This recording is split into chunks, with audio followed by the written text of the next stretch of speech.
जब से मुख्यमंत्री और कांग्रेस पार्टी हिमाचल प्रदेश में आई है, व्यवस्था परिवर्तन के नाम के नारे के साथ आई थी।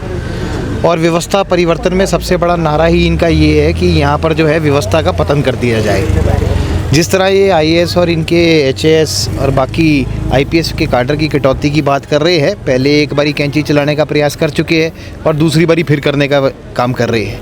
देखिए, वैसे भी अधिकारियों को मुख्यमंत्री और मुख्यमंत्रियों को अधिकारी पसंद नहीं है, तभी जो ये पूरी सरकार है वो एडहॉक बेसिस पे चल रही है। और एडहॉक बेसिस का मतलब ये है कि पहले जो है मुख्य सचिव जो है चीफ सेक्रेटरी लगते हैं और वो अपना पूरा टेन्योर एडहॉक बेसिस पे काट लेते हैं और 3-4 दिन पहले जो इनको रेगुलाइज़ किया जाता है कि उनको बेनिफिट दी जाए। उसके बाद आज भी जो है वो मुख्य सचिव लगते हैं और उनको भी एडहॉक बेसिस पे कर दिया, कोई स्थायी उनकी नोटिफिकेशन नहीं होती है। इसी प्रकार से डीजीपी भी जो है वो एडहॉक बेसिस पे चल रहे हैं। हो सकता है उनकी रिटायरमेंट से पहले उनको भी जो है वो पूरा के पूरे बेनिफिट्स देने के लिए उनकी घोषणा भी कर दें।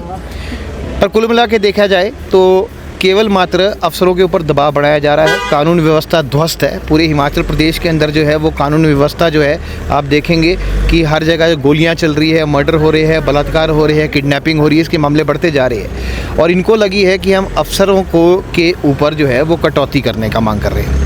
हम इनसे पूछना चाहते हैं कि अगर अफसर काम नहीं करेंगे तो क्या आप नीचे के जो सबॉर्डिनेट्स हैं उनको एचएएस काडर में लाने का प्रयास करेंगे या आईएएस काडर में इनको ले जाने का प्रयास करेंगे?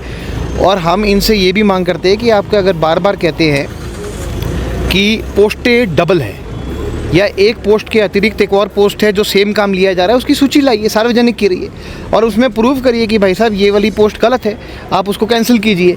हमें तो ऐसा लग रहा है कि भ्रष्टाचार के लिए एक स्मूथ वे बनाया जा रहा है, वहाँ पे भ्रष्टाचार के लिए एक मार्ग प्रशस्त किया जा रहा है।